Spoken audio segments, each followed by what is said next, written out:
ഇത് സാധ്യമായിട്ടുള്ളത്. ഏതായാലും സന്തോഷകരമാണ്.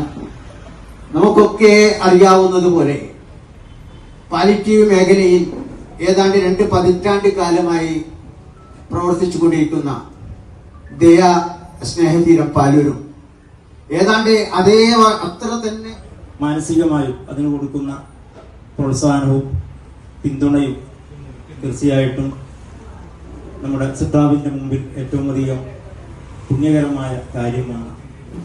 എല്ലാവരും എല്ലാ നിലക്കും ഈ ഉദ്യമത്തോട് സഹകരിച്ചുകൊണ്ട് ഇനിയും ഉന്നതിയിലേക്ക് മുന്നേറാൻ ഇവർക്ക് കഴിയണം. അല്ലാഹു തൗഫീഖ് ചെയ്യട്ടെ. ആമീൻ. ബിസ്മില്ലാഹിർ റഹ്മാനിർ റഹീം. തിരുവാക്യം കൊണ്ട് ഈ യോഗം ഉദ്ഘാടനം ചെയ്യാൻ അറിയിക്കുന്നു. അസ്സലാമു അലൈക്കും. ഞാൻ പെടുമെന്ന് അറിയില്ല.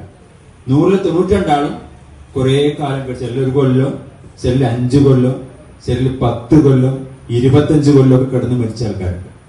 ഇപ്പോ 30 കൊല്ലമൊക്കെ ആയിട്ട് ഒരേ കിടപ്പിൽ കിടക്കുന്ന ആൾക്കാരുണ്ട്. അപ്പോ ചിലരൊക്കെ പറയും ഞാനങ്ങ് എടുത്തു പോയാൽ മതി. ഇങ്ങനൊരു ചടങ്ങിൽ പങ്കെടുക്കാൻ കഴിഞ്ഞതിൽ അതിയായ സന്തോഷം ആദ്യമായിട്ട് അറിയിക്കും. സാന്ത്വനം ഓടി വന്നവരുണ്ട്. എല്ലാവർക്കും എന്റെ സ്നേഹം നിറഞ്ഞ ആശംസകൾ. ഇത് എനിക്ക് വേണ്ടിയുള്ളതാണെന്ന ബോധ്യത്തിന്റെ അടിസ്ഥാനത്തിലാണ് ഞാൻ പറഞ്ഞു വരുന്ന കാര്യത്തിലേ ഉള്ളൂ.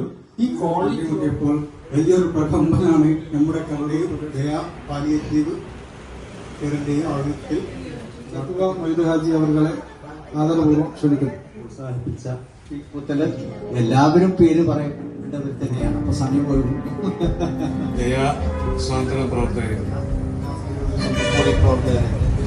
ഇവിടെ നിന്ന് നമ്മുടെ ഓഫീസ് മാറുന്ന ഒരു ചടങ്ങാണ് ഇവിടെ നടക്കുന്നത്.